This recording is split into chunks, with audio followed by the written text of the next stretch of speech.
Powered by Arkansas, for Arkansas. This is Inside Arkansas Live. And welcome into Inside Arkansas Live here on this beautiful day here in the great state of Arkansas. I'm your host, John Neighbors, alongside Curtis Wilkerson and Andrew Ellis, and appreciate each and every one of you for making us a part of your afternoon.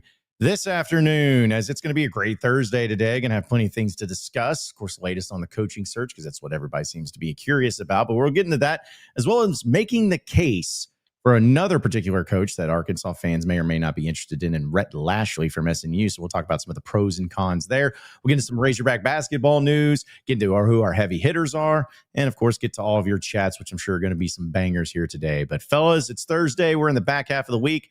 I guess Halloween Eve, we'll call it. So how are the vibes today? They're just kind of meh. I got to be honest with you, like neutral vibes, maybe. I'm not in a bad mood or, there's nothing bad going on, but not in a great mood either. There's too much time in between Arkansas basketball games for me. Like, you can't give us 2 games in 3 days or whatever it was, and then we got to wait a week to see this bunch again.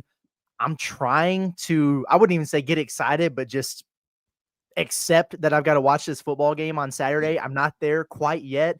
I'm looking forward to the live stream tonight. I do like Halloween, so we're hanging in there, and as always, the vibes are going to pick up as we continue to go through the show, because one of the favorite parts of my day every day, fellas, is just hanging out with you guys, Yeah, you know how sometimes you're like in your own world, you're in your own headspace, and you're not great, and then you go outside and you do anything. Like, you go to the grocery store, you go see a friend, you go get some lunch or something, and you just feel way better because you're like, oh, I went and did something today.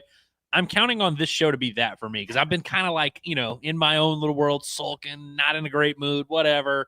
It's Thursday. It's the best day of the week, or the most underrated day of the week, as everyone knows at this point. So I should be excited. I'm with you, Curtis, that it's crazy that the football team plays in like 48 hours and it just doesn't feel like it at all. I haven't even told you guys this. Hillary won a raffle. We're going to the basketball game Monday with cool tickets. Cool tickets to a raffle. You're not going to tell us that now. Dude, I was hoping he was about to say, he's like, we won the Razorback raffle, and he didn't. He just now let us know about it. And I was hoping that was the case, but basketball tickets probably are a lot better though than the Razorback raffle itself. Do you think he's sitting in those recliners? He's back. Are you sitting in those recliners? I don't think so. I think I'm in just like normal, decent seats. Okay, that's still cool though. Yeah. I mean, listen, I was going to go to the game one way or another. Just glad that I don't have to go through that process of trying to find tickets. Yeah, well, that saves up a lot, because I'm going to be curious when this Monday, is it Monday night at 6, 7? I don't even know the time of the game. 6 on Monday, yeah. You do that on purpose, John? Actually, I legitimately did not. I honestly did not. I'm sorry. Stop. We just started the show, and now it's going to be just nothing but that. I honestly did not. So I'm not even cool enough to come up with that. So either way, yeah, basketball is going to be happening, which we'll have some basketball conversations here today, and getting, because that's really what people are excited and positive about and everything. But the Razorback coaching search kind of continues on, and it's fun to see kind of some other things in the grand scheme of things, as far as not that this has any direct impact on Razorback football, but we were talking before the show, seeing Matt Rule get this big extension and raise or whatever at Nebraska. And I think most people, and we even talked about it, felt like it was a easy decision to go from Nebraska to Penn State. Matt Rule, who played at Penn State, he's a Penn State guy and has proven he's a really good coach, felt like that was maybe the direction that they were going to go. But after that, it's like, all right, well, that's not happening. So, it's just the little bitty things here and there, the news of whether it's an extension or whether it's a raise or whether it's someone interested or whatnot. Because of how many jobs that are open, it's just a matter of, what impact it's going to have on anything. But, I know we were talking about too, but it's like fascinating that you would rather be at Nebraska than Penn State for some reason. Yeah, probably not the choice I would have made, but I guess, with Matt Rule being in it, and he probably feels like he's on the verge. And I know he was big on wanting to get some more support, financial and everything like that. It's like, oh, if we get this, then we can bring this thing back. And maybe he's just really motivated to do that. And maybe he looks at that Penn State job and goes, damn, I could go over there and have, 3 double-digit win seasons in the row and go to the college football playoff semifinals and then get fired 5 games into the next season if people aren't happy with how I'm doing there. So I don't know, maybe that was part of it, but it is very interesting because that was kind of that logical connection that everybody was making there.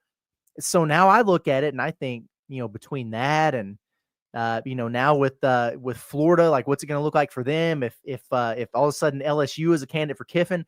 I'm looking at that Missouri job coming open now because I'm thinking, damn, Drink, he's going to be in position to maybe get himself out of there if he's motivated to do it. At the bare minimum, he's going to get an extension there at Missouri, but his candidacy continues to grow as some other jobs come open and then other guys do these extensions. It's just kind of wild to me, man. So we'll see what it looks like. Could be another SEC job coming open though down the pipes here. And it doesn't involve somebody getting fired like it's going to at Auburn in a few weeks or, maybe at Kentucky or whatever. You remember last offseason when nobody fired their coaches in the SEC and around the country, there just weren't many openings. And part of the reasoning for that was we knew all this stuff was coming down the pipe, this revenue sharing, this new world. And a lot of teams just were like, hey, let's kick the can down the road. We don't want to make a move right now because that would be a risk. And I wonder if coaches are maybe starting to adopt that mentality of like, why would I be in such a huge hurry to leave my current spot, whether it's Matt Rule, whether it's Drink, whether it's Lane Kiffin, whether it's anyone, because there's so many variables in college football. If you are at a place where you know what all those variables are, wouldn't you maybe want to stay? And so I wonder, we've kind of always assumed, oh yeah, this guy will take this job. Oh yeah, this guy will take that job. Oh, he'll be dying for this job. I wonder if coaches are maybe going to stay put a little bit more than they usually do, just given all the circumstances. Like we really don't know what this is going to look like. Yeah, see, that's kind of what I wanted to get into because we talked a little bit about, is there more apt for some of these coaches to be looking at these jobs like, with Arkansas being in the mix of like, using the example of James Franklin, but it's like, James Franklin may rather go to a place like Arkansas than a place like Florida or something because of, hey, you can still win at a high level. You'll be worshipped if you win 8-9 games a year, all this. But that's what I'm going to think. I'm wondering if this is going to be a coaching search that really maybe humbles some of these big time jobs, these big time schools like LSU, like Florida, like Penn State, which I'm not saying that they won't end up with good coaches. I'm not saying there's not any appeal to those jobs. There's a significant amount. But, LSU, I look at and they deserve it, but like in an arrogant way of like, oh, no, we just go and get the coach we want. Like, oh, Lane Kiffin, you don't want to stay at Ole Miss. You want to come to LSU because obviously it's the better job. And there's a very good chance that if they go after Lane Kiffin, I don't know who they're targeting, but if they go after Lane Kiffin and he says, no, I kind of like it at Ole Miss, they're like, wait a minute, why?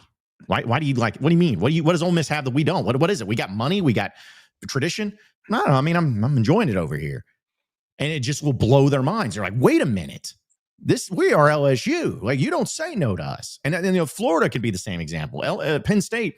So that's what I'm going to wonder if some of these, not to say again that they'll end up with bad coaches, but maybe, just maybe some of these coaches that they'll target, that they'll talk to, it'll almost be like offensive to them when these coaches say, I'm actually good at, these smaller schools. I'm good at Missouri. I'm good at Ole Miss. I'm good at, wherever.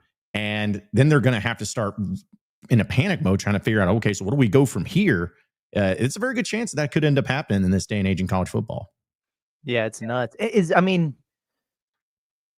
I guess the question is not would LSU or Florida or whatever be a better job than Ole Miss for a guy like Lane Kiffin, but Ole Miss could be a better situation.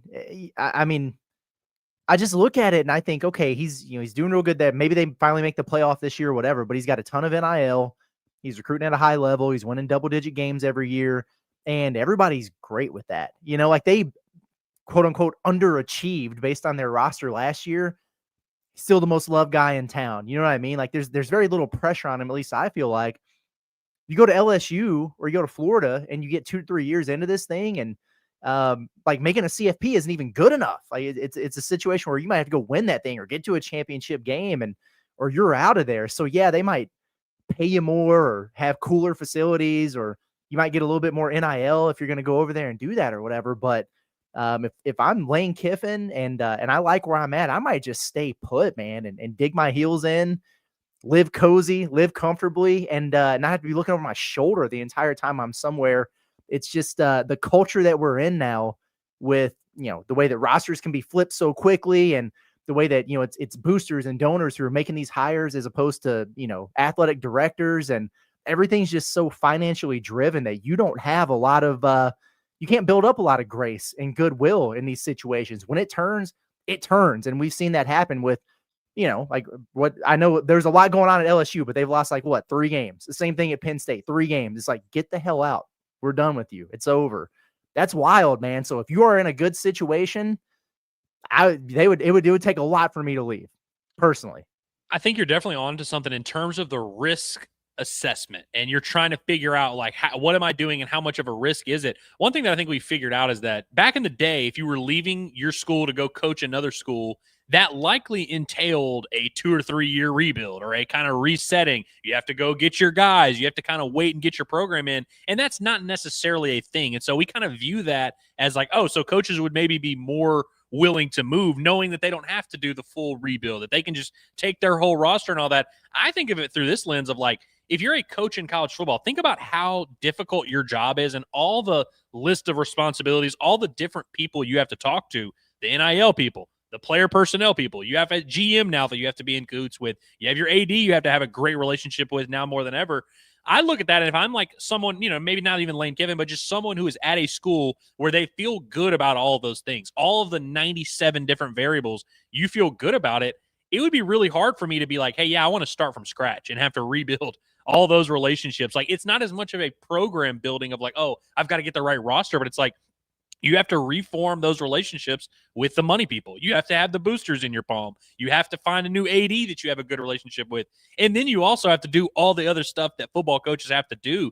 And so for me, as a guy who is always looking for the easy way out, always looking for the least amount of work, I'm sure some of these coaches who are very egotistical and very much don't want to have to do a ton of work if they don't have to, I'm sure for some of them, they probably view it as why would I leave? Because even Matt Rule going to Penn State, which we all agree, Penn State's a better job than Nebraska. And it's it makes sense and we're all surprised by it. But I wonder if he's sitting there thinking man, I've got, all the support I need. I've got all these good relationships here.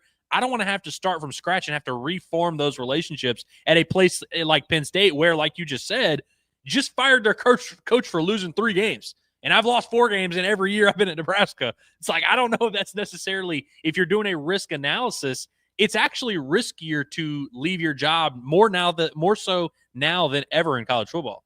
Yeah, I almost compare it to, I'm sure this is going to sound terrible, but I almost compare it to a guy that's been married and loves his wife and wife treats him good and everything, but that suddenly his stock starts rising because of the money he's making in the business, and then there's these hot, beautiful 10 models that are interested in him, and they're hey, come on, and it's well, that girl over there, yeah, she's a 10, but she's also been with a bunch of guys. She's gotten divorced before a few times. She doesn't exactly treat him very well. She may take half my money. But where I'm at right now, I'm pretty happy with my wife. She's really nice to me, and we have a good time. We go to Disney World together. It's it's just something where it's about comfort. It's about what works for you. And I think that there's going to be some coaches that feel that way, which is just I never thought I'd see the day of that happening, but here we are. And I don't know, again, because there's so many good, quote unquote, good jobs open. That's also what makes this a little bit interesting because, is Arkansas going after the same guys that Florida and LSU and Penn State are going after? I don't know, but you're just kind of hopeful. I feel like if you're a Razorback fan, that can be appealing to a coach, hey, come to Arkansas and we have no expectations here. If you just just give us a little tease here and there, we'll be happy as can be. Just I'm wondering if that's even a selling point, guys. Is that something you as an AD or whoever you're talking to, is that even a selling point? Do you even want to come across that way? I don't know. Yeah, I don't know. I'm laughing over here now as I just saw the Nebraska football, they put out the graphic or whatever with Matt Rule, and it's just home. It's I'm not leaving. Do we think Nebraska fans are rejoicing right now overall? I mean, what the hell have they done over there? It's just kind of weird to me, man. But that's just how it turns. They'll play, I want to say they play USC maybe this weekend. They lose that game, and everybody's going to be are you sure? You sure you don't want? Go ahead and go to Penn State, bro. It's just like with Rhett Lashlee and the Arkansas job. When we brought up the Rhett Lashlee stuff, when Feinbaum was doing his thing about him trying to railroad Sam Pittman, we had SMU fans, in our comments that were guys are idiots. But we're not losing Rhett Lashlee. We can't lose Rhett Lashlee. No way. Well, he loses to Wake Forest on Saturday, and I'm already seeing, posts from different people. It's yeah, he can just go to Arkansas, as if it's a downgrade for him to go from SMU to Arkansas.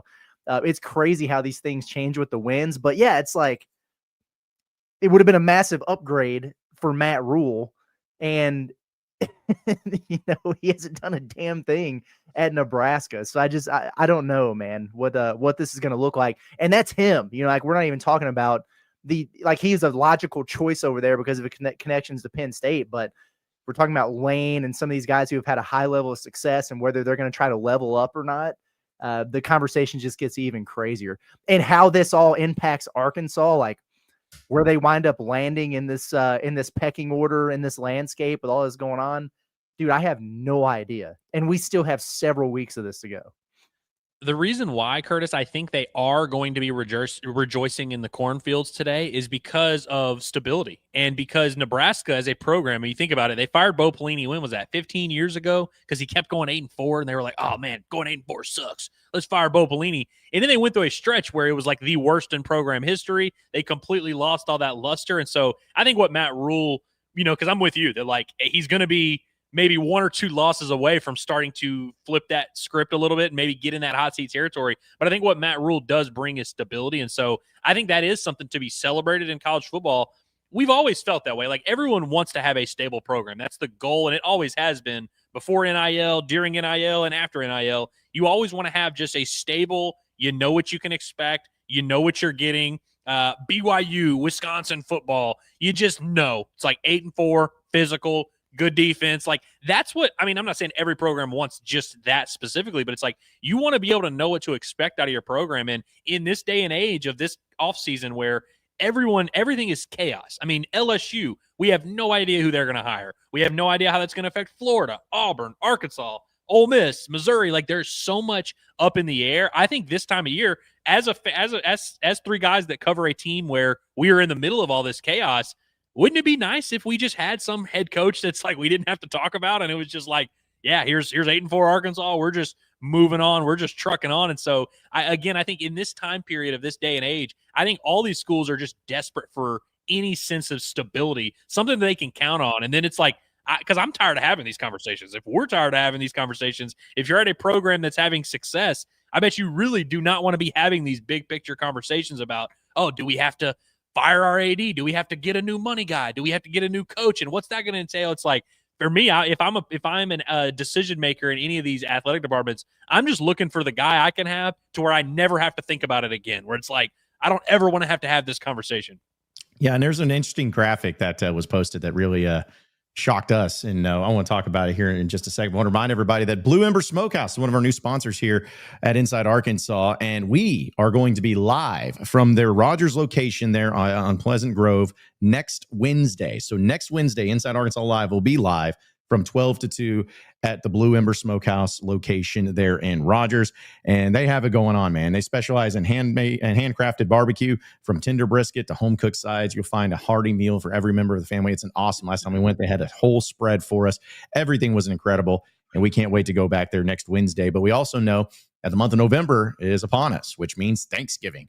And it's not just Thanksgiving, but then right after that, you got Christmas. You got a lot of big feast holidays happening. And luckily for you, Blue Ember Smokehouse can help you out by cooking you a whole turkey that feeds 18 to 20 people for $70, turkey breast that feeds 12 to 14 people for $55, as well as a whole ham that feeds 18 to 20 people for $65. And they can cater any event, a wedding, a business meeting, anything you want. They do it all. So check out the website at blueembersmokehouse.com, or you can call one of the locations right there listed on the screen: Fort Smith, Jonesboro, Texarkana, Little Rock, Hot Springs, and Rogers, and they'll get you all squared away.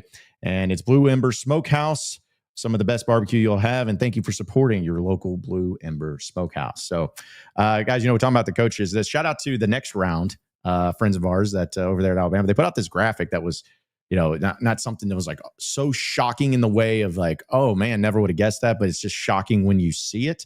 And it was about the coaches and the amount of coaches that each SEC school has gone through. And this was pretty crazy. Over the last 20 years, Arkansas leads the way by going through 6 head football coaches, right in front of Florida, Mississippi State, and Tennessee, which are tied at 5. And then the rest goes on and on. But Curtis, I know you sent this into the group, and I saw it too. But this was it's pretty sad and pretty shocking. Got to be number one in something. Am I right? Yeah. Hell. For as much as we make fun of the athletic department for not taking big swings, and obviously this, if they had taken some big swings, maybe they wouldn't be so high on this list. But it's like I kind of feel their mentality of like just kick the can down the road. They're just tired of having to hire coaches. It's like, can we just please just hire someone to where we don't have to think about it for a while.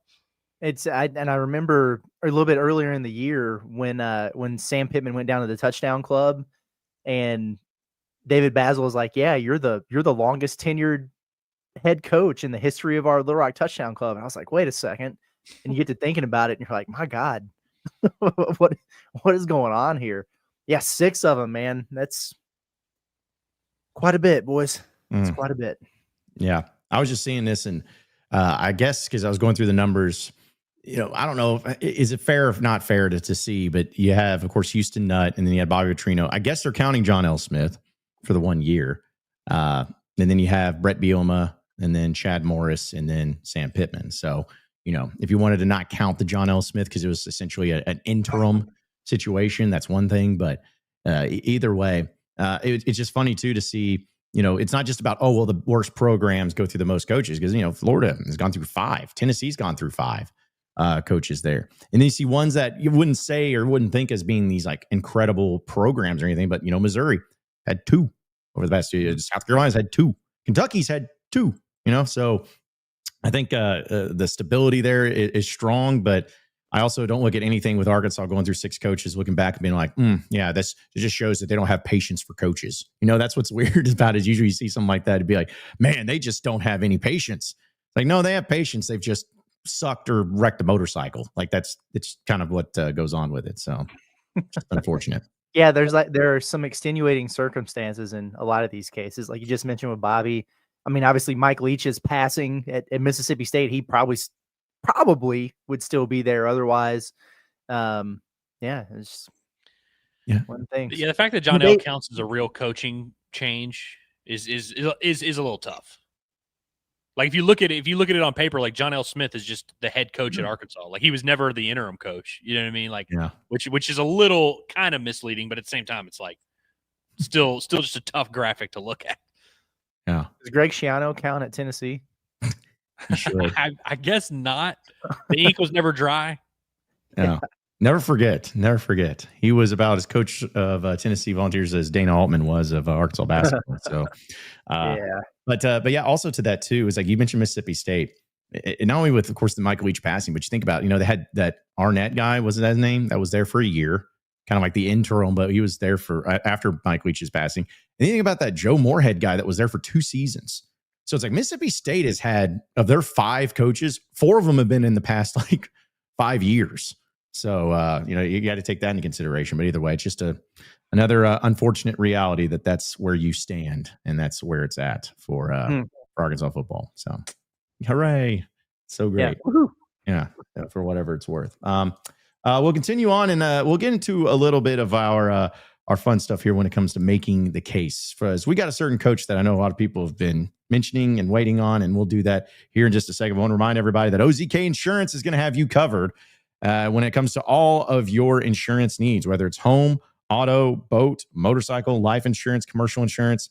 They're going to have you covered. And the best thing about them is that they are able to shop the entire marketplace to make sure they deliver the best combination of cost as well as coverage, which saves you both time and money, which last time I checked, everybody loves saving time and everybody loves saving money. And that's what OZK Insurance does for you. They serve the entire state of state of Arkansas, whether it's Northwest Arkansas, Central Arkansas, all across the state. And they will make sure that they are the trusted advisor you never knew you needed. They have over 600 5-star Google reviews. They're on Google, and that's how you know they're the best of the best. So start with a free online quote today at ozkinsurance.com or call 479-715-4200. That's 479-715-4200. It is OZK Insurance, protection made simple. All right, guys. So continuing on in the theme of our making the cases for coaches, we've gone through a few like James Franklin and guys like Ryan Silverfield. We had as well as who am I missing? Which was one that we did last week? Big Golish. Yes. Yeah. Golish. We had him too. And, there's again, a bunch of others and all of them. But Rhett Lashlee is one that, kind of from the jump was mentioned and is still kind of staying into people's minds. and where he's at, but he's the SMU head coach. We know that he is from Arkansas. He's an Arkansas guy. He played at Arkansas. He's been in the coaching ranks for a long time. He's even from Northwest Arkansas, by the way, too. But there's people that feel like he would be great here, especially with the Arkansas connection. He went 11-3 last year at SMU's coach, went 11-3 in 2023. This year he's at 5-3. But guys, if you were looking at Rhett Lashlee, make the case for him being the head coach or not being the head coach here at Arkansas. Oh, I didn't know that there was an option to make the case for him to not be the head coach. So I wasn't prepared for that. I'm pulling up these. I don't even know where this came from, by the way, but like SEC Mike and the fellas had these odds of head coaches, and Rhett Lashlee was a 3-1 for them. You guys can yell about Brian Kelly or Mike Gundy or whatever if you want to while we talk about this, but yeah, I mean, you kind of hit it on the head with some of it. Like, he's a native son. He played in the SEC, coached in the SEC, was on staff for some really good Auburn teams. So he gets it from that standpoint. It's a pretty impressive resume. Like, made a bowl in his first season as a head coach there at SMU. Then he won 11 games and ran the table in the AAC in his second year. And then you move up, like you level up to the ACC. And his first year, they run the table there, and they win 11 games, and they make college football playoff, and they lose to legendary big game coach James Franklin. So they're a little bit down this year, I guess, but if they beat Miami this weekend, they're right in position for the ACC championship game again. Like, they've got 3 losses, but they're right there in the thick of things in that league. I don't really care that Chad Morris coached at SMU, and I don't really care that he's a Gus Malzahn disciple. None of that stuff moves me. None of it bothers me. I'll say him going from the AAC to the ACC and then like not even skipping a beat, that automatically puts him a little bit ahead of some of those intriguing unknowns that we talk about, like Golish and Silverfield and some of those guys, just because you don't have to do as much projection. Like, you've already seen him step it up a notch and have the same similar level of success. So that's good. It's an exciting offense. Maybe not as exciting this year as it has been in previous years, but I think the Arkansas job would mean something to him, even though, word on the street is that he's scared of it or whatever. I don't know. Like, we know that he has internal support, right? So as it pertains to generating resources and NIL and the things that you need to be able to be successful as a football program, he is one of the candidates that we know that would be in place for. Will it be equal to or surpass what he already has in an easier league? I don't know the answer to that question. But I guess at the end of the day, for me, Rhett Lashlee, I don't really like to rank candidates. I kind of place him more in categories, and he is the most logical fit by far, I think. And that's why his name's been connected to it so much, even after some of the reporting that's come out in the last couple of weeks. Yeah, you mentioned the resume, and like you said, it's logical. Like, Rhett Lashlee makes so much sense on paper because you look at the resume. He's won. He's done a good job in the last 5-6 years, done a good job building up that SMU program, took over a solid operation and has really made it nice. And like you said, hasn't skipped a beat going to the ACC. And of course, he graduated from the University of Arkansas. He's from Springdale. Like, it just checks a lot of those boxes that, when you're looking for a guy. He's 42, offensive minded, coached under some other good coaches. Like, there's just a lot there that just makes sense. Before I even do my spiel, though, I do want to make it clear. Obviously, I've been kind of more or less anti Rhett Lashlee. Not that I don't think he's a good coach. Not that I don't think Arkansas should hire him or be looking at him. He just hasn't always been like my favorite guy. But I do want to be clear about something. If you are of the belief that he is an SMU head coach and Chad Morris was an SMU head coach and therefore Arkansas cannot hire him, and that is you're not really willing to contemplate any other nuance in this discussion, you are not a smart person, and you need to develop some critical thinking skills. Now, that is coming from someone who doesn't even view Rhett Lashlee as like this can't-miss candidate that like is the greatest thing in the world. I just think that, like you said, Curtis, there's so much more to this, and I think that's kind of a stupid lens to view this thing through, especially because the context is very different. His resume at SMU, completely different. SMU is now an ACC school where they went 8-0 in the ACC last year. It's a very, very different conversation. Matter of fact, he won more ACC games last year at SMU than Chad Morris ever won games at SMU in a season. So again, it's not an apples to apples comparison. By the way, I don't think, because he's from Springdale and he went to Arkansas, I don't personally believe that Rhett Lashlee is waking up every day thinking about the Hog and thinking about how much the state of Arkansas means to him. I don't really think he's that kind of guy, but I do think that would be if you're going to make the case, that premise is something that you would need to start selling. And I think Rhett Lashlee, if it were in his best interest, I think he should start selling that of like, oh yeah, this was always my dream job. Everything I did, I was trying to get back here, which we know is not true. But it's like, I think if you're going to take the job, he needs to commit to that. I think he really needs to commit to being the Arkansas guy, especially with this fan base. You know how much they love guys who spent time in Arkansas. And so I think that would be a smart thing for him to do, is kind of lean into that. I also think back to what I said yesterday about Lane Kiffin, where he took over that Raiders job when he was 32 or whatever, and he wasn't ready for it. He took over the USC job, and he wasn't ready for it. But somewhere along the line, he figured something out. And so when I look at Rhett Lashlee and his resume, and of course, you go to Arkansas State, he was at Auburn with Gus, he's bounced around a little bit, was the OC at SMU, went away, came back as the head coach. I wonder what skills he's developed over these last however many years. I mean, he's 42. It's a guy that's still evolving, still kind of figuring this thing out. And like you mentioned, Curtis, I think the fact that they went to the ACC and had success, albeit against a little bit of a weaker ACC schedule, and they did get hammered in the title game, and they got hammered in the playoff. Like, I get all that. I still think that's impressive. I mean, think about some of these candidates like Golish, Sumrall, whoever, Silverfield. Wouldn't you feel way better about Silverfield if Memphis moved to the Big 12 and they went 11-2? You'd be like, oh, wow. Now, like, I feel a little bit different about him. And so I think if this conversation were happening a year ago, it would feel a little bit different. I'm not super, sold on Rhett Lashlee, but I do think there's a pretty easy case to make, honestly, in terms of, and the support, by the way, is the big thing. Would he have that support? Because I think with Rhett Lashlee, he's a great offensive mind that he's proven everywhere that he's been. I think he's shown when he has more talent than you, he can put up crazy numbers offensively. He can really dominate you. If the talent's equal, he has a good chance to beat you. I don't know for sure if Rhett Lashlee is that guy who can go out there and out-scheme teams that are more talented than him. I was impressed with the Clemson win last week, but then you lose to Wake Forest. And so that's kind of a question he'll have to answer. But I think there's a pretty easy case to be made when you kind of add up all the pieces. And I think many Hog fans are ready to talk themselves into it. Yeah, to me, it's about, if you were going to hire Rhett Lashlee, I want to know what your intention is of hiring him. And what I mean by that, are you hiring him because he's an Arkansas guy? I hate that. I hate that if that is something that plays into your mind, to which, if he wasn't from Arkansas, would he be a legitimate candidate? If he wasn't connected to the Razorbacks, would you be looking at him in the same way as if he was?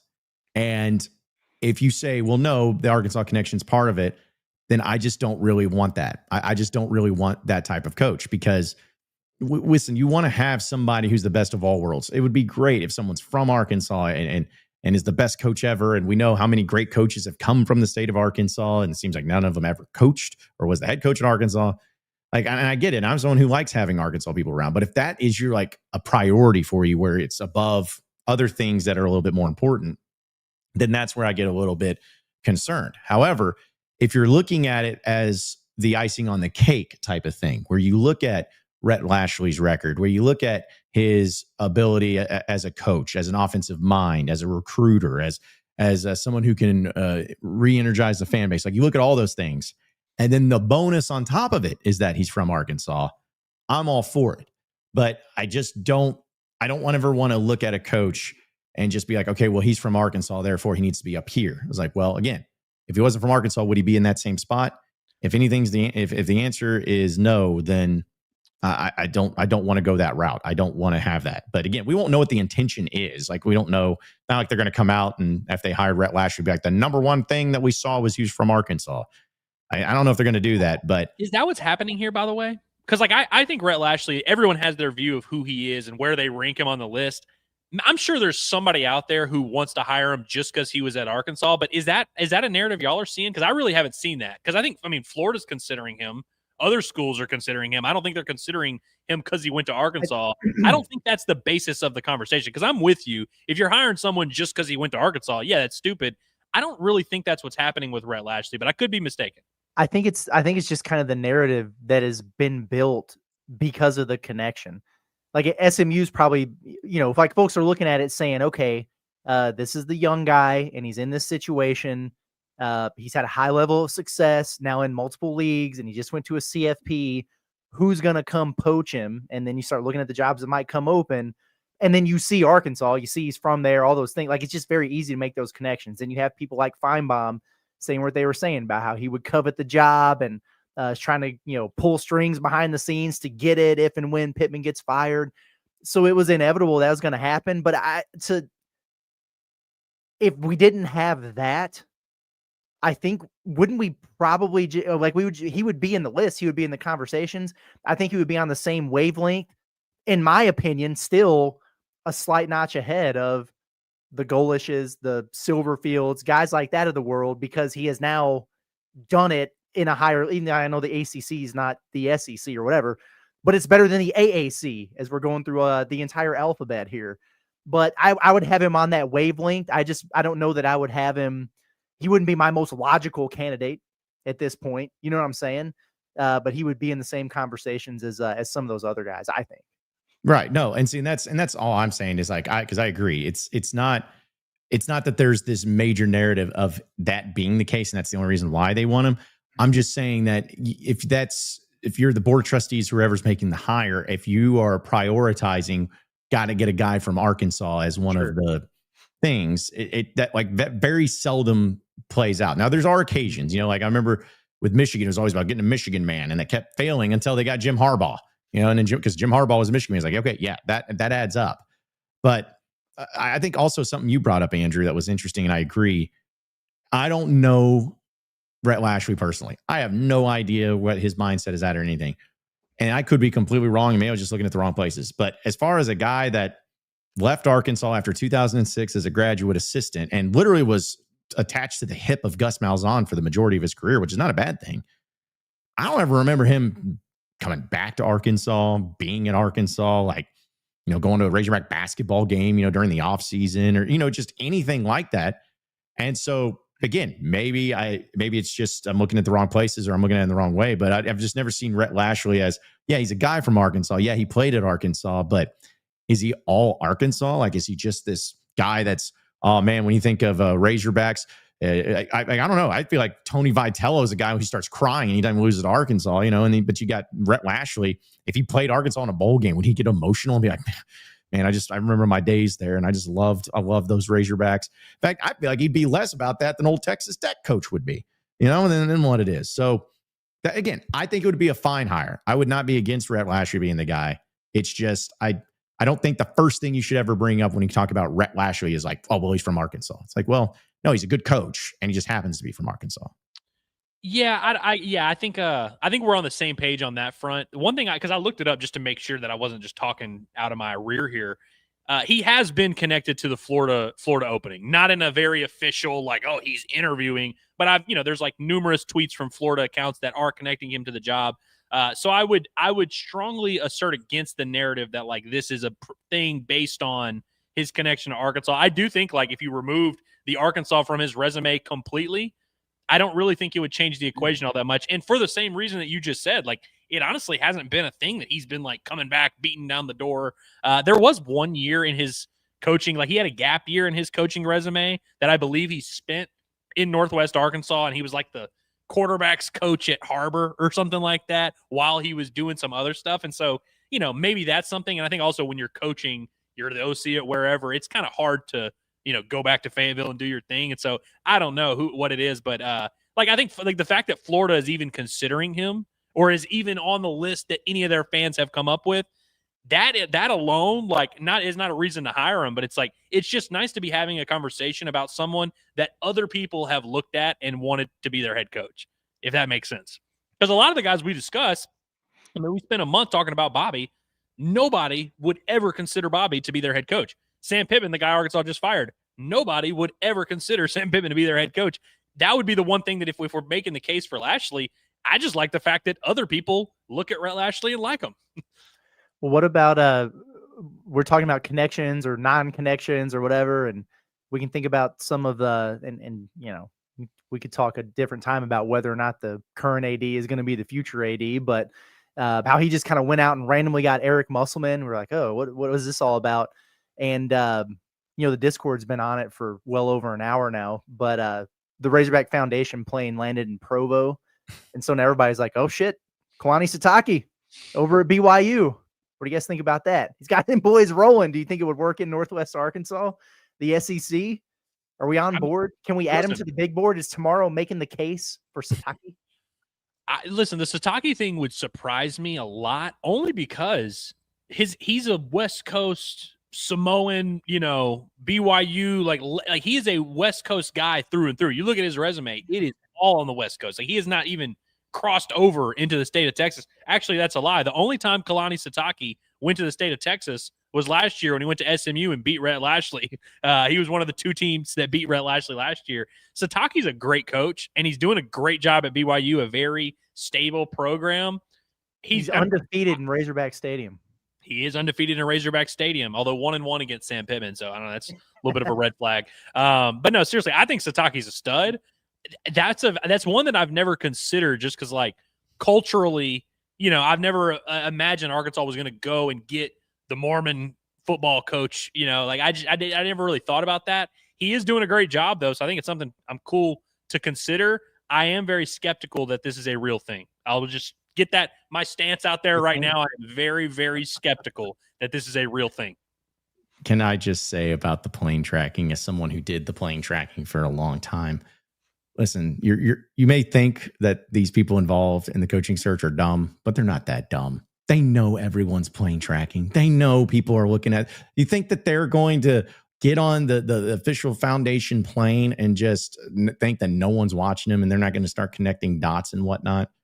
Folks, it's like for all we know, they stopped there to get fuel. They stopped to get gas. They were needing some extra fuel to go over there and interview Lincoln Riley in LA. It's just something like that. But it just cracks me up when, which I get, it's fun because I was a part of it too. It's fun, but it's just, don't take it as in like, whoa, they're playing it here? That has to mean this. It's like, it's not that simple. This is another case of consider the source too, because a lot of the people doing this the plane tracking bit are also people that were doing the, this guy's a lock. Oh, they're interviewing the Missouri offensive coordinator. And so, I imagine these same group of people are going to continue to make a lot of different pisses in the wind. You know what's been cool about this for me is now I know that, Cal was back out to see some of his boys in the DMV, and it looks like he dropped in for Caleb Holt again because you know some of those planes, right? And you kind of track them, and then right away it's like, okay, this could be anybody going anywhere, but I know if it's like 4 or 5 specific places that it's John Calipari on a plane going to see some recruits. It's been very beneficial to me, man. I love it. Yeah, still, I know I told this story before. My favorite plane tracking moment was that poor airport in Springdale that had the guy on the plane that was with his mistress, and everyone thought it was everyone thought it was the next coach, and they had a crowd showing up out there. Oh, that was the glory days of plane tracking, man. Those are fun times. But since we talked about Rhett Lashlee real quick as part of our Alumni Hall question of the day, presented by our friends over at Alumni Hall, it's the ultimate Razorback shopping experience, where if you shop them online at InsideArkansas.com/Alumni Hall, you'll be able to see their entire inventory of all the great Razorback gear that they have, whether it's Johnny O, whether it's Columbia, whether it's Southern Tide, they have it. And of course, with the basketball season underway, they're going to have a lot of great things there too. And it's cold, man. It's getting cold. The weather's certainly changed, and they have all the warm gear that you're going to need, whether it's hoodies, sweatshirts, jackets, everything. So be sure to shop at the ultimate Razorback shopping experience. It's Alumni Hall there in Fayetteville, 3417 North College Avenue, or shop them online, InsideArkansas.com/Alumni Hall. You can also scan that QR code right there on your screen. And the question, guys, was simply about Rhett Lashlee. If you were going to if you heard that Rhett Lashlee was going to be the next head coach, would you take him?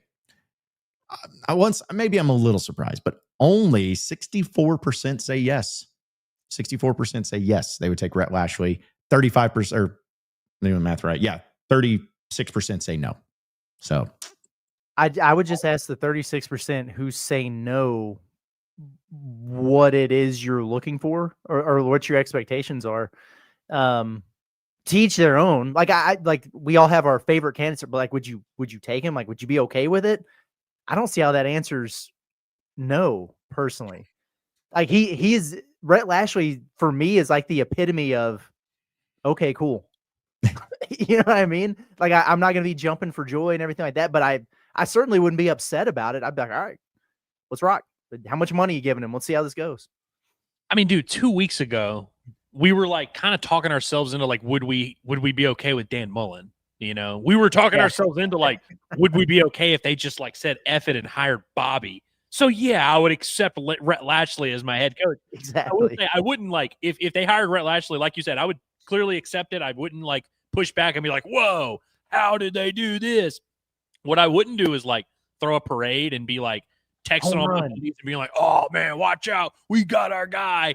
But yeah, I think it's again, like you said, it's a very easy one. Like it's not that hard to talk yourself into when you just look at the resume. You kind of start adding the pieces. Oh, he's 42. He's young, offensive minded. It's not that hard, especially if we find out. All we need is one message board rumor that says there's a lot of money behind him, which, by the way, we've already gotten a couple of those. That's all it'll take to, like, get some excitement. I would definitely, absolutely, I would accept it because I think Arkansas could do a hell of a lot worse, and I think it's possible they do a lot worse. I still land on this, though, with the entire conversation. It's never the first guy, right? And he was that. And then it died down, and now maybe it's ramping up a little bit again. But I'm just not. If somebody said, okay, like we got to put in our predictions or whatever, I'll never predict him to be the guy because he was the first guy. Yeah, and also too, yeah, well, also too to the point of like him and the excitement level. To me, he would be like you get like a highly customizable car. Where it's like the car itself by itself is like, all right, it's a car. But if you add, a really cool spoiler on it, you you put a new engine in it, you get some supercharge in there, you get some leather seats, you get some really nice stuff, then suddenly it becomes a really awesome car. And that's how I'd feel about Rhett Lashlee, where it's like, okay, it's there, but what would the staff look like? It's always important, but does he start bringing in some big time players because of the amount of NIL support does he have? And if he gets a huge transfer quarterback that everyone highly coveted, then suddenly the excitement starts to grow from that because of the things he's adding, which is for every coach. I get it. But that would be where my excitement would be elevated for a Rhett Lashlee is if he comes in and then builds something where it's like he's making a big to do about everybody he's bringing in more though than just like at the press conference. Oh, this guy just gets it. This guy just gets it. He gets us here at Arkansas. I'm with you, John. It wouldn't be, like I said, it's not that hard, and all it would take is just a couple of those. Oh, he's bringing in blank as the DC. Oh, he's bringing in this guy. Oh, they landed it. Like, it really wouldn't be that hard. I will say this, looking at SMU's remaining schedule, so they're 5-3 right now. As it stands, their losses to Wake Forest, TCU, and Baylor. The Baylor loss, by the way, is a tough loss where they blew a huge lead. They have Miami this weekend at home. So I think if Rhett Lashlee goes out there and beats Miami, this conversation is going to change a good bit.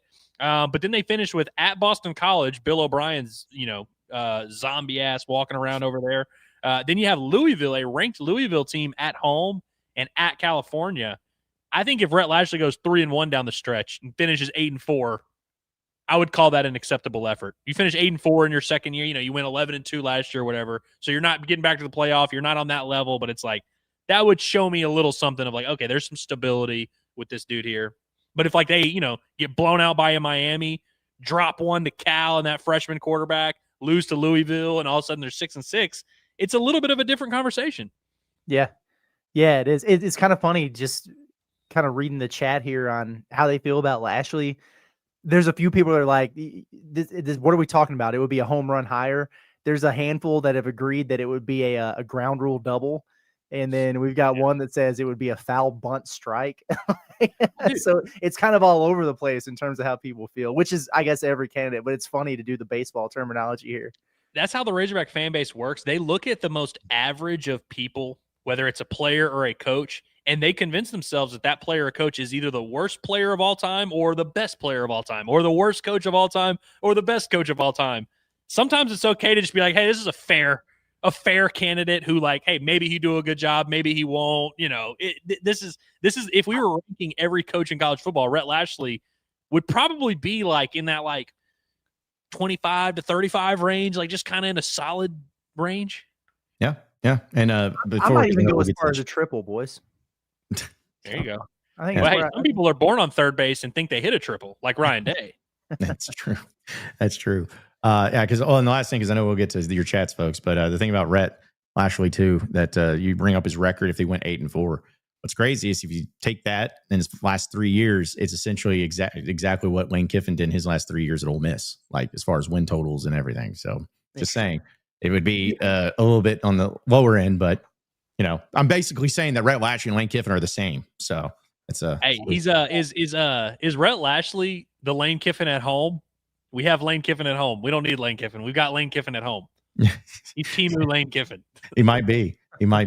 All right, so let's get to your chats, folks. Appreciate everybody tuning in, and we'll have our heavy hitters here soon. But we want to remind everybody, the Eye Center of Northwest Arkansas is one of our great sponsors here because, let's be honest, vision is important. You like to see, we like to see. You like to watch our pretty faces each and every day here on Inside Arkansas.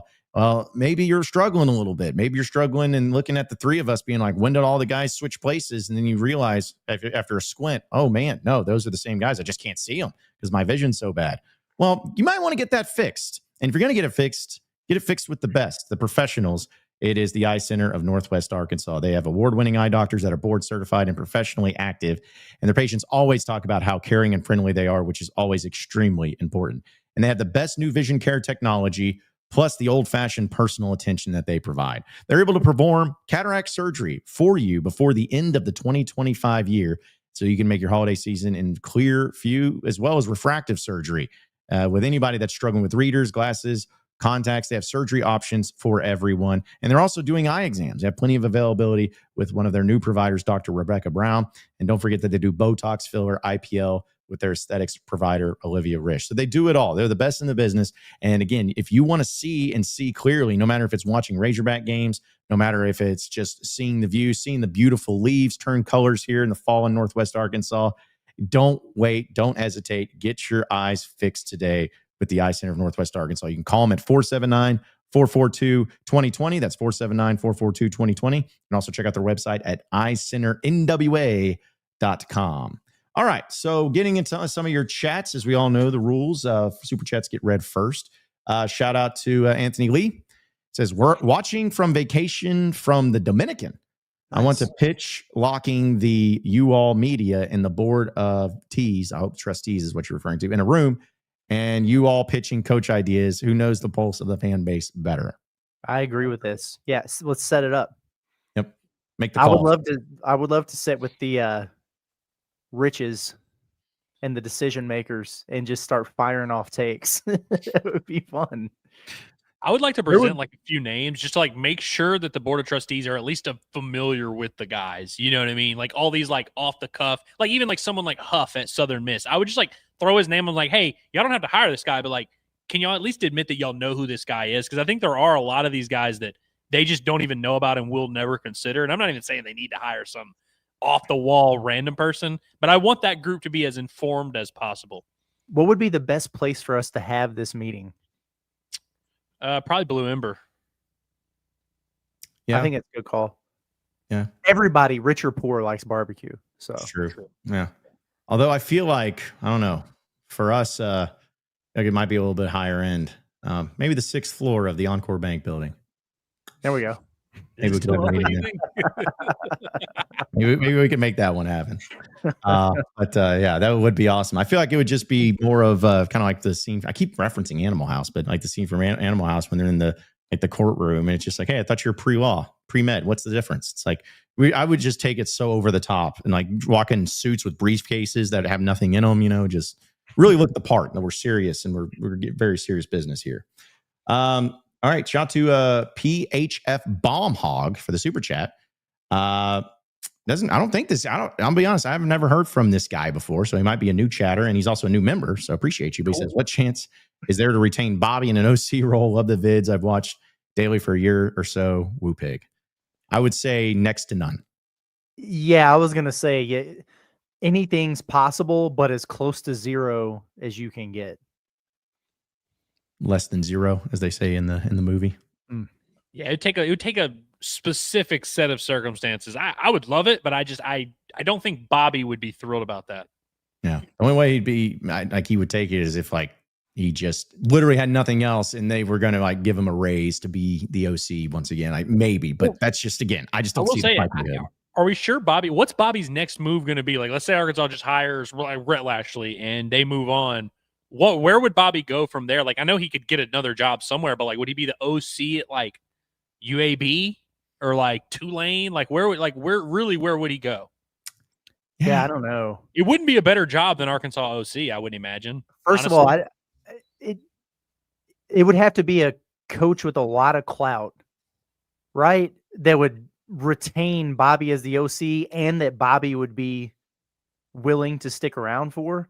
Like, they're not going to hire Rhett Lashlee and keep Bobby as OC. They're not going to hire Alex Golish or John Summer, none of these guys, and Bobby stick around for I don't know if James Franklin would be that guy. Like, I don't think that pair would make any sense, but like a head coach with that kind of track record, you'd have to have a lot, right? And if everybody already seeing what just happened with Sam Pittman and having Bobby there as the OC, egos are at play. I wouldn't feel comfortable with it necessarily if I was a head coach unless I had a huge track record. I don't really see a world where it would happen. Would Summerall be the guy that like maybe would have the most chance to hire Bobby just because he's not a super offensive guy? So I could see Summerall just being like, yeah, screw it. I'll hire someone to run the offense and I can hire someone better than Joe Craddock. So yeah. No, I think if there was anybody that was going to hire Bobby, it would be like a John Gruden. Yeah, that's something like that. Yeah. That's what we talked about at Smitty's that one night. I'm all on board for that. Ed Orgeron D-line coach, let's do it. Yeah, just get the whole gang in there and make it work. Yeah, appreciate it. We got a bunch of super chats going in here. Bo says, y'all hear Reese Davis says he's pitching the Battle of the Ravine, OBU versus Henderson State for College Game Day. Great rivalry, could be electric. I did hear that, and that would be awesome. That'd be absolutely cool. Yeah, and it would be fitting. Well, you're getting ready to say it, but yeah, I know.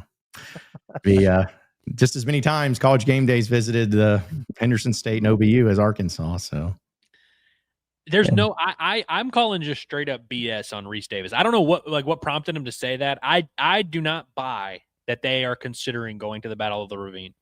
I know they've done some weird things here and there. They went to like North Dakota State that one time. Every now and then they'll go to like an FCS game. I do not buy that is a serious option, and I want someone to prove me wrong. Yeah, I mean, I don't know one way or the other, but also would be like, well, why did he even bring it up if it wasn't something? You know, I don't know Reese Davis well enough to be like, he's always been a fan of the Battle of the Ravine. So it'd just be like, if it wasn't a real thing, then why would you even mention it? You know what I'm saying? Like, why bring that one up? But still, it could happen though. It could happen. Filthy Tom, appreciate the super chat, says, I think most competent people in our athletic department are our coaches. Do we have problems with hiring a coach and letting him, Cal, and DVH choose an AD? I mean, in theory, not really. I just don't know if like that's like a thing. One, whoever you're hiring as a football coach, are they going to like get in a room with Cal and DVH, who I don't believe interact much at all, other than when DVH told him to leave whenever he got ejected that one time. Like, I get the premise of it, and I do think like if you were going to let a coach choose your AD, it would be the football coach. Because that, like we said yesterday, you're hiring an AD to fix football. So that's kind of the priority there. I got to be honest, I don't know if Cal or DVH are like terribly interested in like, oh man, I need to make sure. I mean, I know that they've had their issues, you know, they want to work with the AD and stuff, but it's like, are we sure they're going to like sign up to be on the committee? I've heard worse ideas. In fact, like if you think that guys like Cal and DVH are the best ambassadors for your athletic department, or, you know, like whoever that you value there, then sure, give them a role for that. I think with those two guys in particular, and who knows who the football coach is going to be, but like how long are either one of them going to still be at Arkansas? That's on my only thought. Like, what could that be? Could it be 2-3 years? You know, maybe longer. I don't know, but if they were a little bit younger and they felt like lifers or whatever, then I'd be like, hell yeah, man, I'm all for it. But that's really my only hang up. That's kind of where I was at, where I was like, I just don't think Cal, if they came to Cal and they were like, hey Cal, we need you to help us pick the next AD, he would probably just be like, I got other stuff to do, bro. Like, I really like this isn't high on my priorities. Yeah. Well, I can tell you, if they tried to hire old Kentucky's AD, I think that maybe Cal would step in and say, "Nah, you know, you don't need to go that route." He probably have more of a say on who not to hire than actually who he would want to hire. So I heard that old Woodward fella is going to be available after he gets exiled from Louisiana by the governor. So, oh man, I can't wait to play spoil that. my heavy hitter. Come on now. Yeah. Oh damn. Yeah, it's a good one. It's a good one. Few other ones here too, like 94 Hogs. Appreciate you. He's been a member for 3 months. Says if the new football head coach gets a pep rally like Cal, call your shot on who the donor who stands up and gets the ovation, the John Tyson role. I have no clue, because John Tyson was it was a whole different situation, because it was like you were part of one of the craziest coaching hires in college basketball history. And every single time it was connected was because of John Tyson, and he was there. Like, I just don't see a scenario where, unless you go out and you hire a Nick Saban because he was best friends with one of the Waltons or something, I just don't see it being to that level of a donor getting the donation. It's going to be a collective effort, in my opinion. But are we sure we can't just give John Tyson another standing ovation? Just again, just like even though he's hiring the coach, be like, hey, by the way, John Tyson's here, everybody. Yay, thank you for basketball. It's like, just give another one, an encore. Evan just wanted to super chat to say, are we sure we want to hire a ginger? Remember, they don't have souls. Something to consider. I mean, So that removes Lashlee from consideration. That removes Goldish from consideration. Gruden, Drinkwitz, not a ginger, not quite. I don't think he's a ginger. Nah. John Gruden's weird. John Gruden, no Gruden, okay. No groomers. Yeah, that's half the list. So you're screwed. It sounds like. I don't know what. And honestly, James Franklin's always been bald, so I don't know what if he's a ginger or not. Yeah, we have no idea. Let's see. Right as we were starting the show the other day, I can't even remember who it was, but I saw somebody on Twitter that was like, I'll rub lotion all over James Franklin's bald head if he comes to Arkansas. I was like, good Lord. See, that's when we start crossing lines, folks. Like, you got to start just relaxing on some of that. That's the stuff that's going to scare him away. You know, he's going to see some of those chats, because we know James Franklin's watching our show. You got to be easy. All right. I love this from Woo MF Pig. It says, Curtis had a few too many last night and missed pot at the Palace this morning. Can we get a quick recap? Well, I don't want to speak for Curtis, but I also just want to remind you that the podcast don't go away. It's still there. Yeah. So you after Inside Arkansas Live, you can just hop on and. It also wasn't a live show this morning. No. So you definitely didn't miss it. I promise you didn't miss it. It's still very much there. Yeah. Still there. It's crazy. I'm not allowed to talk basketball on this program, so you're gonna have to go back and check the archives. Oh, that's gonna get the chat riled up, Curtis. The people think I've been silenced. I'm just trying to read the super chats. No, I'm not going to give you a quick recap. Go back and listen. It's good. There was a lot going on. It would take me 5 minutes to recap everything we talked about. Razorback Foundation playing just landed in Provo. BYU is on bye week. We already talked about that. So just go back like 30 minutes, and we brought that up. Sitake. Yeah. All right. Just make sure I didn't miss any other super chats. So appreciate it though. All the super chats that are coming in hot here today. So because I know we'll have our heavy hitters coming up here in just a second, but also Ben says, Curtis, did you watch any of the Michigan State UConn exhibition game? Yeah, not the whole thing, but seen a good amount of highlights, and they didn't look great. I'm just gonna be honest with you. Michigan State, they can't score, man. They can't shoot. I don't think they have a whole lot of offensive talent, but they're very well coached and they're very good defensively, and they're strong. They got a couple guys on the inside that are strong and physical. UConn kind of controlled them. They let the foot off the gas at the end there. I wasn't overly impressed, and I wasn't very impressed with them in their first exhibition either. It's still a tall order to go win in East Lansing. But I think Arkansas on paper is significantly more talented than Michigan State this year. I'll say that. Also, Camel Hawk says, Curtis, what did you think of the Bucky McMillan comments? It's interesting. Hey, I saw this right before we got started. I guess they had a good practice or something. He's like, if we shoot like this in a game, nobody will come within 15 points of us and we'll win a natty. And my thought process was, calm down, guy. Maybe it's your defense. I don't know. Yeah, Texas A&M basketball is just not one of those things that ever scares me. It's not to say they won't ever be good, but they just never going to scare me there. Let's see. Also, shout out to, where was it at? Oh, yeah. Shout out to Robert. He's saying that Andrew put out one of the best bombastic podcast interviews I've heard yesterday. If y'all haven't listened to it, you need to go do that. You won't be disappointed. Great job, Ellis. Yeah, we did get some good feedback from it. Not a lot of people watched, but the people that did watch did like it. So that's, it's all about what you value in life. Yeah.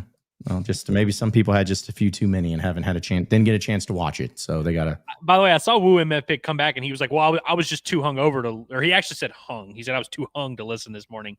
I really think we're getting our wires crossed on the concept here. The video is still there. You're watching a video of Inside Arkansas right now. You can still watch that video right now if you want, or you can wait till after the show. Like, you didn't miss it. I promise you did not miss it. It is still there, and it will be there for the end of time. Yeah. There's no expiration date on those podcasts and those videos. Also, Omri says, Ellis, what is one thing you respect / love about Hog fans, especially your Inside AR fans? Yeah, I think he said this right after I said everyone was stupid, which fair. I'll tell you, I mean, it's actually not that hard to come up with it. Like the thing I really do love about Arkansas fans is that they live it every day. And I remember growing up in Louisiana with my buddies who would be LSU fans, and we would always be getting after each other, arguing, and it would always drive me nuts that LSU fans, when they lose, sometimes you fire a coach and you get involved there. But like when LSU fans lose, they just move on with their day. They just go on to something else. They find a new thing to get excited about. Oh, we get excited about the Saints, or we get excited about Boudin, or we get excited about whatever. Arkansas fans live with their suffering or their rejoicing every single day. And they, we have people that like get confused when they see our show because they don't see us wearing red. And they're like, why are y'all not wearing red? It's because they wear red every day. They really do. Like, they live and die with Arkansas football. And ultimately, like, that's what you have to respect. And as someone, like, my entire life has been built around these weird obsessions that I live with. Like, I was obsessed with Arkansas sports growing up, so now I have a career in that. I was obsessed with Star Wars. I'm still obsessed with Star Wars. I was obsessed with certain, movie characters or whatever. I'm just very, like, the things I'm into, I go all in on. And so I've always respected that about Arkansas fans, is that they go all in. And I just honestly feel like when Arkansas wins a national title in football, basketball, or baseball, it means more to them than any other fan base it could ever possibly. Like UConn winning another basketball title, I'm sure it'll mean a lot, but it's like, I just don't think it's going to mean the same to their fans that it does when Arkansas won in 94 or when they win in 2027 with Cal. Like, it just means, we always do the it just means more. I really do think that applies for Arkansas fans, and they're not the only fan base that's like that, but that's the thing that's always drawn me to Arkansas fandom in general, is just that it is something that you don't turn on and off. For better or for worse, you live with it. And I always respect that. Yeah. And it's like, kind of the same thing with, what was it? The Omaha and College World Series. It's like LSU, they won their 8th one. They don't care. It means it meant a lot more to Arkansas if they would have won it. It just does. And honestly, dude, it's one of those things where I'm like, I literally would, and I know this sounds stupid, I really would rather lose, in our context than win with other people. Like, I thought about it all the time where I'm like, oh, I could have just grown up and I could have just been an LSU fan. Nobody would have held it against me. I was born in Louisiana. I could have been a Texas A&M fan or whatever. It's like, I would rather lose as a Razorback than win as anything else. And that's a fact. All right. And then before we get to our heavy hitters, Arkansas, appreciate the super chat. He says, I randomly saw James Franklin on Dixon during a Vandy baseball series a few years ago. Feel like it wouldn't take a lot of convincing for him to move here, especially because he was chatting up with quite a few girls that night. He's a huge Vandy baseball fan, and he's held on to that because Penn State, I think, does play baseball maybe, but I don't think it's really a thing there. Even when he was the head coach at Penn State, when Vandy would go to Omaha, he'd be in Omaha watching Vandy. It was a very weird thing. And so I remember that being a thing. I completely forgot about it, but yeah, he travels to watch Vandy baseball still to this day. I thought you were going to say he's a huge fan of girls. Yeah. And they do have those here. Yeah. Just love the casual, like, oh yeah, big Vandy fan, and loves going to baseball games. Saw him out one time. He's just chatting with chicks. Like, geez, way to out the man. Good grief. All right, we'll get to more of your chats, but let's get into our heavy hitters today, presented by our friends over at HD Roofing and Construction. We know storms can always happen unexpectedly here in Arkansas, and the rain will come down, the winds, the snow, the ice, all the madness. You never know when it's going to happen. Well, you need to be prepared. And by being prepared, there's no better way to make sure you're good to go than to contact HD Roofing and Construction to get that free inspection. They'll come out to your house and they'll check on your roof and just let you know. If you have any repairs needed, they'll tell you. If you need a whole new roof, they'll tell you. But if you're good to go and your roof is in perfect condition, they'll tell you.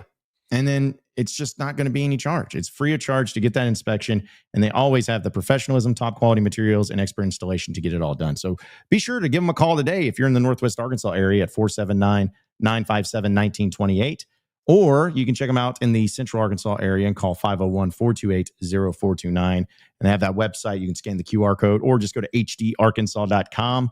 For more info, it's HD Roofing and Construction, and discussing who are heavy hitters here on Inside Arkansas Live. So the heavy hitter here, I guess, since Andrew, I know that you're doing one that has to do with the one that I was going to throw in there too, but I have another one. I think this was retweeted last night. Hopefully it doesn't make anyone mad, but Muss is still being Muss. He knows Coach Muss loves to take his shirt off when he gets excited, but we got together as a staff and we feel like we found a pretty good solution. Wow, what an amazing cup of coffee. Let's go! Well, Muss, the team had a record high GPA last semester. Let's go! Love to hear it! Let's go!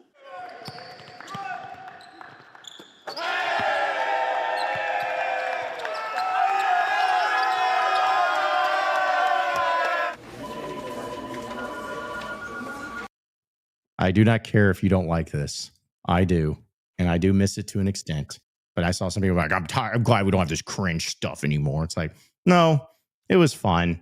It was fun in the moment. And even though I'm completely happy with Cal and I wish Muss nothing but the best of luck, stuff like that still at least puts a smile on my face. It's like nostalgia a little bit. Still our guy. It is, man. Yeah, I thought it was funny. I loved it. I was disappointed because by the time I saw it, it was almost 2 hours old and had 59 likes and 3 retweets. And I was like, man, they just don't care about USC basketball. There's so many other shows in town over there. And I know they're trying hard to drum up support and everything. And I hope they get it. I thought it was cool. I thought it was funny. Reminds me of the they were doing like the similar types of little commercials. Remember when Muss had the huge oversized polo on and he was like, somebody's got my shirt. Like who's wearing my shirt? And then Ronnie Brewer was in the office. He had on like the schmedium. And he was like, are you in my shirt? That was a good one. It was one of my favorites. The Mission Impossible one to get in the stadium was pretty good. I like those things, man. And my only frustration was, and I get it, but when they were losing games or like you'd lose one game and then it would be 0 dark 30, you know what I mean? Like keep up the consistency, man. That's part of it. But yeah, I think they've got a pretty good team this year. We'll see if they make the NCAA tournament. I wish Muss success. Like I don't have sour grapes over it. I thought that was funny. Yeah, I mean, I can't help but love Eric Musselman, man. Like I will always respect that guy for what he did at Arkansas for sure. And we're always gonna have those memories, of course. But like, and maybe it's just because Arkansas things are going well for us. It's a little bit easier for us to have this mentality. But it's just like I just don't hold any bitter, resentment, any contentious feelings. Was I thrilled about the way it went down? Not really, And there was a time where I kind of was a little bit maybe more annoyed with Muss than I am now. But with the way it played out, man, it's just very easy to look over and still appreciate Muss for everything that he is and everything he represents and what he does and the way he operates. And, again, we had so much fun doing it. And so it's kind of cool that we're in a situation where we're still having fun with our basketball program, but we can also look over and see Muss and be happy for him and be like, oh, man, yeah, remember that kind of stuff. And so, yeah, I hope Arkansas and USC both crush it this year, honestly. And I'm not going to be like a diehard Muss guy or anything, but I will be cheering for USC. I will be tapping in when I can. I would venture to say, Curtis, to your point, I think there might be more Arkansas fans that watch USC games than there are USC fans that watch USC games, if I'm being honest with you. Yeah, I would agree with that. I might just make this a bit publicly and just like champion Muss and cheer for Muss just because someone's got to, and if the people in Southern California aren't going to do it, we might have to. Exactly. You guys like this from Madison here? Says 2 things can be true at once. You can be happy with your current partner, but still miss when your ex took their shirt off. Exactly. 100%. And by the way, because we always make fun of Kentucky fans for coming to our chat and being all like, oh, Cal sucks, blah, blah, blah. And we're like, man, how could y'all really be like doing all this? And sometimes I kind of think about it and I'm like, man, are we like being hypocritical? Like, would we? But then I look at our relationship with Muss and I'm just like, yeah, we aren't weirdos like that. We aren't those psychos that are like looking at our old coach and being like, he's an idiot. You're going to get tired of this, USC. You're screwed, US. Like, it's possible to just be a normal person and, just appreciate all these guys for what they are. Yeah. They've never done that with, they didn't do that with Muss. They haven't done that with Mike Anderson when he was there at St. John's. They didn't do it with Pelfrey. They didn't do it with Heath. So it's like, yeah, they just kind of, let the coaches be coaches and move on. But Yeah, anyways, there were just a few racist murmurs whenever Nolan Richardson left. That was it. It was just lighthearted. It wasn't nothing crazy. yeah. But anyways, my heavy hitter for today. Okay. Well, I've got two. One quick shout out to Kobe Hill, SEC Coach of the Year. Right. I remember one of the last times we were in Alumni Hall, we finished the show, and then right away someone was like, "Didn't hear you guys talking about Razorback soccer." And it was actually one of the times that we had legitimately mentioned Razorback soccer during the show. And I was like, hey, you weren't listening close enough, guy. But so that's really cool. More success for that program. Hope they win the SEC tournament and, move on from there. We'll see what happens. I also want to give, we just spent all this time talking about Eric Musselman. I think it's only fair that we do a heavy hitter for John Calipari also. This is, I'm happy with this, by the way, and let me pull it up here. CBS Sports, notorious Cal haters. They ranked their top 25 and 1 coaches. They got Cal in there. I was actually surprised they even put him in there. I'm just being honest with the way that this stuff goes. They have him at 14, but they've got to do it with a little bit of a backhanded compliment in the process. The write-up, it says, all is well that ends well, right? Calipari's first season at Arkansas started as a train wreck, but ended with a Sweet 16 appearance. At 66, his fastball is fading, but Cal is still collecting enough talent to compete in the sport's upper crust. If this were a lifetime achievement ranking, he'd be much higher, agreed. As it stands, late career Calipari is still better than most. So it's like, okay, we will acknowledge that he had a bounce back season. They did some good things there. We're going to put him on the list, but we got to throw a few little jabs in there. Otherwise, we won't be able to sleep at night. That's the way it is with Coach Cal nowadays. It is always funny. Like, ranking anything is always hard to do. Shout out to our guy Sharkensaw, who power ranks the SEC teams every week, and we appreciate him for that. But it's like, when you're doing stuff like this, like ranking coaches, and I get why we do it, and it's interesting, but it's like, it really is a stupid conversation to have. Because it's like, what are you even comparing? What are you judging it off of? Like, is it how much they're going to win this year? Because it's like, there's some coaches who are really good guys that have bad years, and there's really bad coaches that have good years. And so it's like, what is the criteria? It just basically seems like CBS's way of just showing who they like and who they don't like. Well, my thing is I'm like, how people that said that he was fading before was because he couldn't win in the tournament. And then he did something last year that he hadn't done in a while, which is make the second weekend. And then they're like, well, no, he's still fading. It's like, he did the thing that you said he was fading for, that you said it was cooked. He ended that. And then, but you're still saying that doesn't matter. So that's what it's going to be. Arkansas wins a national championship. It's not going to be, oh man, look at Cal. It's going to be, this was a bad year for college basketball. Just a horrible year. It's interesting. I listened to the Field of 68's SEC preview last night, and you guys know I listen to anything, especially if it could be related to Arkansas. But Douster and Fanta, they were both really high on Arkansas, and I think Rob Douster was like, I think my bold prediction out of the SEC is they're going to be in the Final Four, and Fanta was like, there's going to be 3 SEC teams in the Elite Eight, and Arkansas is going to be one of them. And Terrence Oglesby, the other guy on there, was just disgusted. Like his facial expressions, he was shaking his head, he was rolling his eyes, and he was like, I am shocked that you guys are so high on Arkansas. Like, they're fine, but I mean, come on. And the whole time, I couldn't stop thinking about the last time that I listened to him. I was out on my little morning jog, like I always do, while we were in Providence. And he was going on and on about how St. John's was going to kick Arkansas's ass because the coaching mismatch between Pitino and Calipari was so great. I'm like, brother, you haven't learned your lesson yet on how this works. You need to at least admit your faults and be a little bit more open to embracing the hog. The real ones embrace the hog. You know how coaches sometimes will get asked questions by the media, and they get asked a question that like really makes them think, and they're like, man, y'all are stupid. Like, y'all ask the stupidest questions. Y'all are thinking about all the wrong stuff. But what's funny about this, like you mentioned, John, like Cal could literally go to the Final Four this year, and nobody would say, oh, wow, great coaching job by Cal. They'd say, well, I mean, he had Malik Thomas. I mean, he had Malik Thomas and Darius Acuff. Like, of course he went to the Final Four. It's because the players, even when a team has success, you can attribute that success to whoever you want. And if a team has failure, you can attribute that to whoever you want. Or nobody last year was saying, oh, well, Cal was dealt a tough circumstance with Jonas Adu and Nelly Davis being banged up. because, that doesn't fit whatever narrative. So it's like, we always take these things, these basketball programs or football programs that have a billion different variables and all these different people who are all working together to try and accomplish a goal. And then when they accomplish the goal, we try and pick the pie chart of like, oh, well, we'll give 80% of the credit to this guy and 10% of the credit to this guy. And it's like, it's just the stupidest conversation. And so sometimes I'm like, I kind of just wish we could just talk about these teams like the way that we talk about these teams, where we're just like, hey, this is what they have. This is the roster. This is what they need to do well. This is what they need to not do well. Like, it is kind of crazy that we always do this ranking thing and no one ever admits they're wrong. It's always just like a reframing of the conversation to fit whatever narrative. And it's going to be funny to watch the national media squirm all year when Arkansas is 17-1. And it's like, well, they're only winning because. Love that. My heavy hitter, it's got to be I don't even remember the dude's name. Is it Jeff Landry? That's the governor of Louisiana right now. Which, by the way, every governor is named Landry in Louisiana. It's like there's been like 9 of them. I just love this. So this is my heavy hitter for a lot of reasons. For those that did not see, he basically came right out yesterday and said, we will not be letting our athletic director, Scott Woodward, make this next head coaching hire.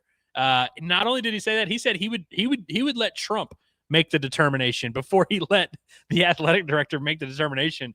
So he's my heavy hitter for that alone, because I just love the concept of coming out publicly and being like, hey, this guy, we are not letting him do this job. Frankly, I kind of wish Arkansas would do that. I know they're not going to do that, but it's like, that would be hilarious, right? If literally, I don't want Sarah Huckabee Sanders to call a press conference today. I just think that's funny. I also think in this day and age of sports, the premise of like these government officials that are like, I'm going to throw my hat in the ring. I'm going to get involved in this decision-making process. It's a new world that we live in where like this kind of stuff happens. And the reason why I'm interested by it and why it's my heavy hitter is because I actually think this is bad for LSU. Like, I think that this is going to hurt them in the head coaching thing. One of the things he talked about is, and he went on, by the way, the Landry guy, he went on Pat McAfee today to clarify some of his comments. And he was adamant that the next head coach at LSU will have a very different contract than Brian Kelly. It will be an incentive-based contract. And he said his main priority is making sure that the taxpayers of Louisiana don't have to pay for the buyout the way that they're paying for Brian Kelly's buyout, which I guess that's how that works. I'm going to take his word for it, which, again, all sounds good in theory. As a fan, you're probably hearing that and you're like, yeah, we should only pay our head coach when he wins games. Yeah, we shouldn't owe our head coach a ton of money if we have to fire him. Sounds great in theory, right? But I don't know, man. There's a lot of head coaches that are going to get offered a lot of money, and they're going to get offered a lot of contracts that are not incentive-based and that do have a very fat buyout. And so I'm sure he's bluffing a little bit. Like, I'm sure the next LSU head coach is going to have a very substantial buyout, and it is not going to be a completely incentive-based contract. But it's like, I think it's funny that you can have the governor of Louisiana come in here and screw this whole thing up. Not that he's going to necessarily, but it's like, I'm actually very entertained by this, and I look forward to watching this journey. I hope it ends in the unraveling of the program entirely. I just feel like it's no other sport can be this other than college football, where you have a governor of a state coming out and do, like, again, this is why you don't see this happen in professional sports or even high school sports. But it's like, you got the governor coming out and being like, hey, the guy that's the AD over there, I can tell you ain't going to hire this new coach. It's like, wow. Like, it's just incredible. It's an incredible thing to think about and how far we've come and where it's at. But still, he may have won some votes, though. I don't know what is. I always just assume that they're always politicking, but still. All right, let's get to some of y'all's chats here. Appreciate everybody tuning in, because I know we got a few things we want to dive into there. But I want to remind everybody that Hickey and Hull Law, it's the official law firm here of Inside Arkansas. And no matter what it is, when it comes to all of your needs, whether it's divorce and custody cases, whether it's criminal and civil litigation cases, personal injury cases, estate planning cases, all of it, they're going to have you covered. You don't want to do it alone. And there's nothing worse than having to go through some of these things and not knowing where to turn, not knowing what to do next, going into a courtroom and not being prepared and not having all the things that you need. Don't do that. Don't even try it. Don't even risk it, because it's far too important. It's far too important to make sure you get everything right. So let the professionals of Hickey and Hull Law help you out there, where they have offices in Fayetteville, Fort Smith, Little Rock, and Mena. And you can also call them today for all of your advising there at 479-434-2414. That's 479-434-2414. You can also check out their website at hickeyandhull.com. It's Hickey and Hull Law. Things are about to get better. Okay, so some more of your chats here, folks. Appreciate everybody tuning in. Parker says, what did Boogie do to be ranked the number 1 sophomore this year? This is a lot of projection. I would have I'd probably have Phylon over him from Bama. I'd probably have Tahad Pettiford over him from Auburn. It's projection. Like, he was a 5-star McDonald's All-American. You look at his stats and you think, okay, yeah, he's really good there. He had an injury, and now he's going to be in brainchild Todd Golden's system. Like, it's all that. And I think he's going to wind up having a really good year if he can stay healthy, because he had the hand. Then he had sports hernia surgery, and he didn't play in their first exhibition. So that's going to be a part of it there. But that's what it is, man. It's projection for sure.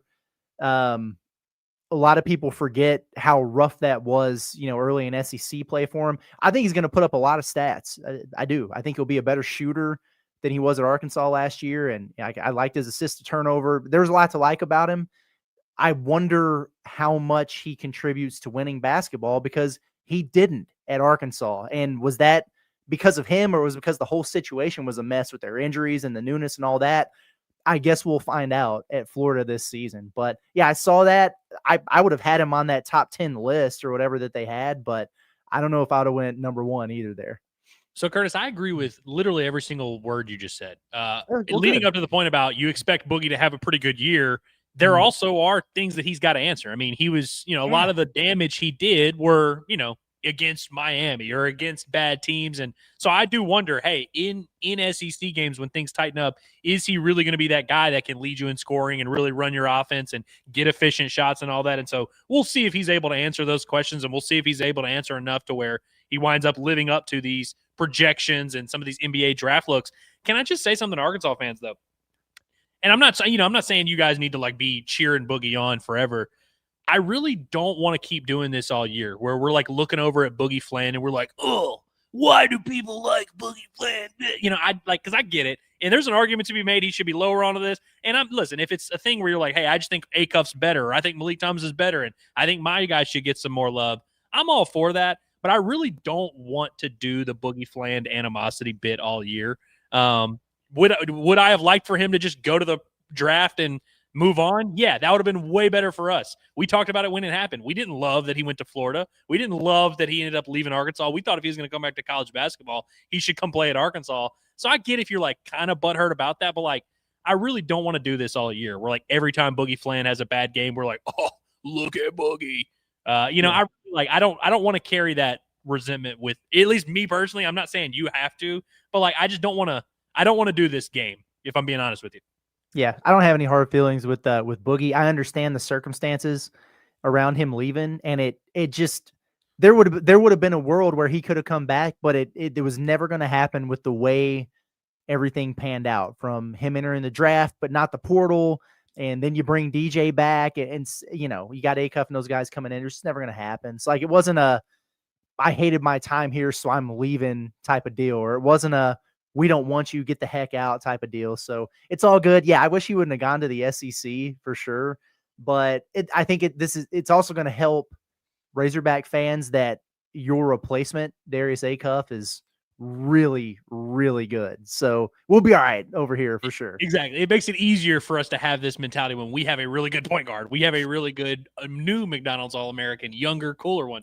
And so, yeah, I've seen a little bit of that where people are kind of keeping their eye over at Boogie and noticing all these things. And I get it, but I don't want to do that.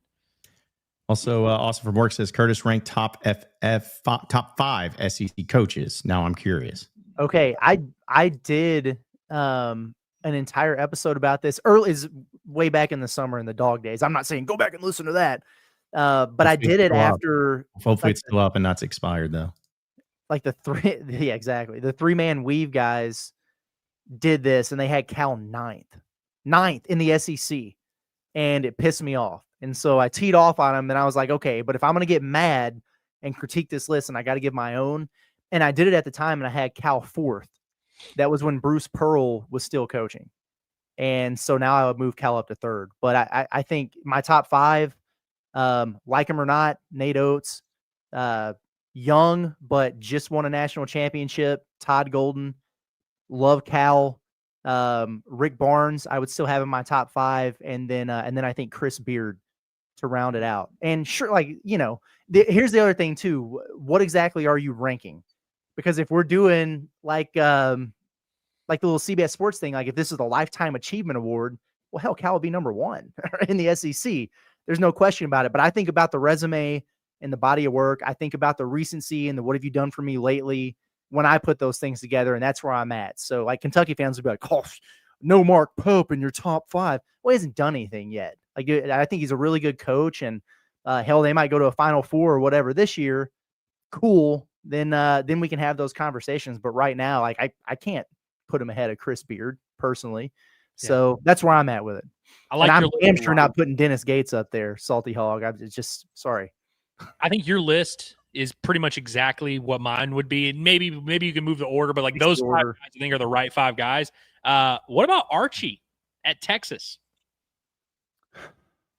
Oh, Miller. Yeah, Sean Miller. Yeah, Archie Miller, because he's an interesting one because, again, what's the criteria? Because obviously he hasn't done anything at his current school, but, like, he's a guy that if you think back to, like, 7-8 years ago, he was viewed as, like, an up-and-coming, like, might get the Duke job, might get all this. I'm interested to see what he does at Texas, honestly. He'll do a good job. Yeah, he, Sean Miller had a thing rolling, dude, at Arizona. They were really, really good, and then he got caught up with Will Wade and the wiretaps and the strong, like all that stuff there. I thought he did a good job at Xavier, given the circumstances there. He'll do well. I think his team this year is buns. He'll coach them up, but like with the resources he's probably going to have there, they might be a problem in the future. He's a good coach. Also, I said Archie Miller. It's not Archie Miller. Yeah, Sean Miller. Yeah. Okay. Fair enough. That's what threw me off because I was like, I'm pretty sure it's like I think it's the other one. Anytime there's brothers, dude, it took a while for the Hurley brothers to separate in my brain. Yeah. They were always, I was like, the same thing. Yeah. Let's see. Also, David says Bobby Bones pimped up Golish on Fayetteville on his 25 Whistles podcast. I haven't got a chance to listen to that, but I did see Bobby Bones was having him on, which I think we all kind of know why, or maybe the reasoning behind it, but I have to go listen to it. But I'm sure Bobby Bones did. I'm sure he did. I'm wondering how many other coach candidates he's invited onto his podcast or not. Oh, PJ Fleck, and then it got that whole pointless conversation going. But yeah, jeez, yeah, PJ Fleck, row the boat. Jeez, good grief, man. All right, well, guys, any final thoughts before we roll out of here for the day?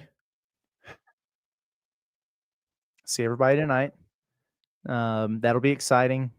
And my final thought is a question to Andrew, because I see this trend in the chat right now. Have you done the Arby's steak nuggets yet or no?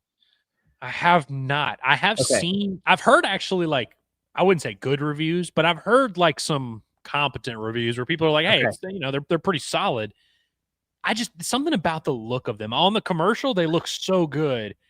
I've seen what they look like in real life, and I don't know if it's what I want to put in my mouth necessarily. And I love Arby's. I'm a diehard Arby's guy. I'm going to eventually do it. I just haven't done it yet. But my final thought is that it's going to get weird tonight, and I hope everyone knows that. I hope you, John and Curtis, I hope y'all know that, and I hope the chat knows that. Tonight, video game simulation, be there at 8 o'clock.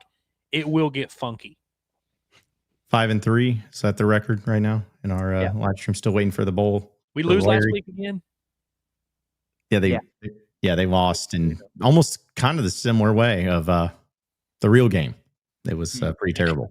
It was, wasn't it? We're on track for maybe Music City Bowl. Yeah, at this rate, but you got 4 opportunities left, and this one's a big one for you tonight. So, but yeah, we'll be going live at 8 p.m., folks, for our EA College Football 26 live stream simulation of Arkansas, Mississippi State. Which, by the way, I had somebody ask me the reg, so you guys just watch the game. It's like, it's more of just like a hangout and the game's playing in the background. Like, we don't just sit there intently being like, hey, everybody shut up. We got to look at this play and look at this. Like, and it's not that. It's just more of a hangout. But come hang out with us tonight at 8 p.m. Be having that going on too. And of course, be sure to subscribe to us here at Inside Arkansas on our YouTube page. You can check out all of our podcasts wherever podcasts are found, whether it's Inside Arkansas Live, Pod at the Palace, the Bombastic Podcast, Inside Arkansas Recruiting Podcast, all of that great stuff. And of course, you can check us out on social media at Inside Arkansas and our website at InsideArkansas.com. That'll do it for us today. For Andrew Ellis, Curtis Wilkerson, as well as intern Cameron, I am John Neighbors. Same sports show, same sports channel tomorrow at noon. Have a great rest of your day, everybody. We'll see you tonight at 8 p.m.